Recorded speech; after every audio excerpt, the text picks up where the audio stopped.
Hello, everybody. My name is Ron Ellison. I'm with Stone Ridge Software, and I'm going to do a quick demonstration on the new Copilot Form Fill Assist feature, particularly the Smart Paste feature.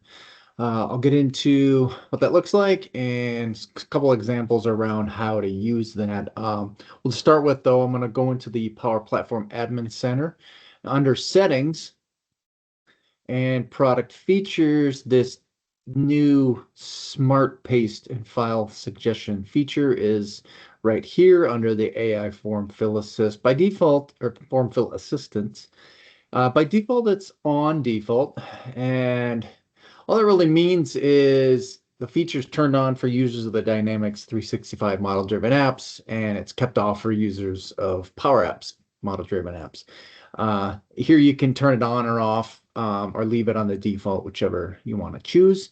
And then once you log in this case, I'm logging into the Sales Hub app. What that feature looks like, I'm going to actually use the contact table, and I'm going to act as if I'm creating a new record. You have this little feature up at the top, says drop files or smart paste for Copilot to make suggestions. A couple buttons come with that.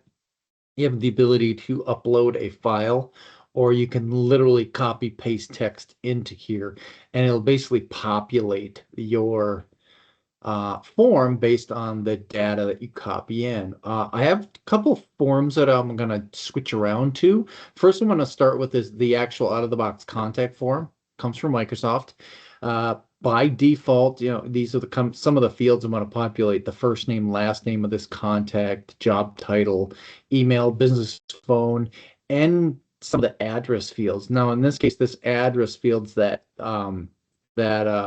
feature where you can copy in a address, do the lookup through Bing Maps and choose the address that it is, and then you'll see the address show up in the map below. But you'll see what how the functionality works when I copy data in. So what I got is, well, first of all, I got a spreadsheet, if I can get it over to you. These are some random users that I kind of use Copilot to generate. They're all fictional, nobody's real. So I'm going to copy this line, Emma White, and I'm just going to select all these fields and copy it. Move that off the screen. And then, so I'm going to come back here. So again, I clicked on, from the contact list, I clicked add new, and I came to this new contact form using the contact form. And so what I'm going to do is just do a Control V, or I could have clicked that button, which is the same functionality, and it takes the clipboard data that I have in my system and it fills in the fields based on that information that came from that clipboard data. As you can see, first name, last name, job title, email, and business phone. You'll notice the address data did not come through. To the right of this little section, I have accept. I can accept what I see. If I like it, I can click accept. And I also have this little field info. I click on that, it basically highlights the unsupported fields on this form that I can't populate. And that's why I included those address fields. That address field is one of the unsupported fields in this situation, along with company name, as you can see. So what I'm going to do is I'm going to accept this. You can see it populates the data as I need, and then I'm good to go. And then I can save the record and be done. I'm going to do another one, the one that was below that. I won't bring it over, but I'll just copy the text. And now I'm going to switch to a different form. So I'm going to go to this information form, and I'm going to click add new again. So now you'll see a difference is, again, I got the same thing at the top, similar fields, first name, last name, job title, business phone, email. And then now I have those address fields specifically separated instead of having one address field. So what happens is now when I click and copy paste this one, it's going to take the data from what I copied and bring it in. And you can see it says first name, last name, highlights. And now in this scenario, it actually brought in the street, city, state, and zip because they're individual fields on this form now.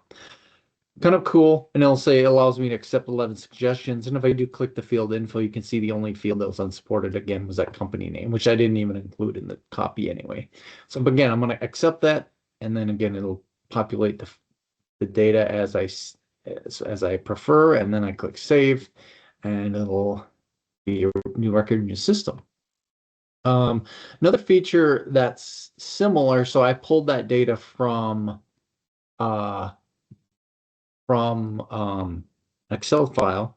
This time I'm gonna do it like from a Word document. So I just happen to have series of data, and actually, so here's a scenario what I can pull information from, like products, and I have different formats of what some of this looks like, right? I have different like here's a name of a product with, valid from, product ID, default price list.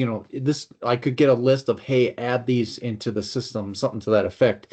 And I could take this data, bring it into an Excel, and it depends on how much data, right? If you have thousands of records, you probably want to build a Excel file, set it up as a CSV file, and import it. But if I only have 5 or 6 products to add, this feature is really neat where I can copy that little section one at a time, go into the products table over here, say add new product. And again, I have the same feature here. I just copy it or paste it. And again, it'll take the data that I brought in. It says custom downspouts, version 1, valid from, you know, so it takes that information and fills in the information. Again, similar to before, it has 6 suggestions, but it also says, these are supported, unsupported fields. I can't bring in that default prices, which is okay. I can just manually populate that. Same thing with unit group. But what I can do is, again, just fields that are required, I can populate. So in this case, it's down. So it's $8 per 8 feet. Select that and save it. Oh, and I'm missing. Oh, I didn't accept my suggestions. And I save it, and so now I have new. Oh, and in this scenario, I have a duplicate because I've done this one before. I can just call it version 2 and save it. Oh, same. Version 3. Save it. So, anyways, and then at this point, I can then give it a default price list. I can go and give it a put it, create a price list item, that kind of stuff. Go. So as again, you can see, say you get a list of 5 or 6 that you need to add to your system. You can quickly copy, paste, fill this information, or without having to type that information. It's pretty slick. So anyway, hopefully that was helpful, and have a great day.